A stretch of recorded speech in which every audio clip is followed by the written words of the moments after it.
On parlait de Charlotte Gainsbourg et Nina, donc la mère de Romain Gary, qui lui dit plusieurs fois « Tu seras un grand écrivain, tu seras général, tu seras ambassadeur de France ». Elle en est persuadée depuis qu'il est petit, c'est comme ça, ce sera son destin. Est-ce que vous, on vous a mis, avec la carrière impressionnante que vous avez pour votre âge, est-ce qu'on vous a déjà mis cette pression-là très jeune? Non, pas du tout.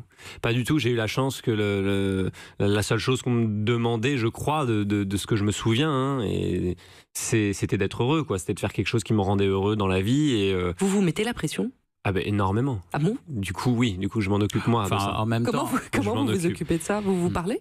Non, non, mais Romain Gary, par contre, se parlait pas, il parlait à sa mère constamment. Ça, c'est un truc qui m'intéressait beaucoup sur le niveau de pression. C'est-à-dire qu'elle avait elle attendait tellement de choses de son fils, elle avait des rêves tellement démesurés, comme vous le disiez, que lui, il y a un truc qui était passionnant, c'est quand on a parlé avec Diego Gary, qui est le fils de Romain Gary, il nous a confirmé quelque chose qu'on avait déjà commencé à dessiner dans le film et que du coup, moi, j'ai vraiment voulu développer encore plus. C'est le fait que Romain Gary, jusqu'au jour de son suicide, après la mort de sa mère, il continuait à parler à sa mère tout le temps.